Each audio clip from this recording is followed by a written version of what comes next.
लगेंगे। आपको ये समझना पड़ेगा कि हम लोगों की आवाज खा रहा है, इसमें कोई माटे या दीवारी नहीं थी, इसमें जो लोग मौजूद थे वो इसके जाति छोड़ दीजिए, इसके गांव के भी नहीं थे, वो बगल वाले विस्थापित गांव के बसाए हुए लोग थे, जो गांव आपकी ही गलत नीतियों के कारण बह गया था आपके कारण।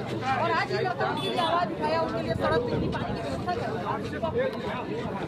ये प्रॉब्लम समाज सेवा का काम करेगा तो हमें डर का खौफ तो बैठ गया होगा कि हमें जब भी कोई काम ऐसा करेंगे तो हमें भी मतलब ऐसा कर दिया जाएगा। मैंने सम्राट चौधरी जी को इसी बात पे एक बात कही कि देखिए आज भारत एक ऐसे मुकाम पे आके खड़ा हो गया जहां भारत के आजाद होने के बाद सरकार को उठने वाला सबसे बड़ा प्रश्न अगर कभी उठा होगा तो आपके ऊपर लोकतंत्र के दृष्टिकोण से उठ चुका है। अब आपके पास इस बात का ऑप्शन है कि आप दो में से कोई एक उदाहरण सेट करें। पहला उदाहरण ये अन्याय करके आप ये सेट कर सकते हैं कि आज के बाद इस देश में कोई अगर सत्ता से सवाल करेगा तो गोली से नहीं, उसका जवाब गोली से दिया जाएगा और वो ठोक दिया जाएगा। और दूसरा जवाब ये साबित कर दीजिए कि ये पूरा समाज गलत बोल रहा है, सम्राट चौधरी एक ईमानदार मुख्यमंत्री हैं, अपने खिलाफ जांच करवाएं, जांच रिपोर्ट न्याय व्यवस्था के ऊपर लोगों का भरोसा पुनः जागृत करवाएं, जितना जल्दी हो सकता है न्याय व्यवस्था के अंदर उस रिपोर्ट को प्रकाशित करें और उसमें अगर आप निर्दोष पाए जाते हैं तो ये बात मान लीजिए कि अगर मुख्यमंत्री रहते हुए अपने खिलाफ जांच करा लेंगे ना तो वो भरत तिवारी से ज्यादा बड़े बन जाएंगे। परंतु मैं आपको एक बात और बता देता हूँ,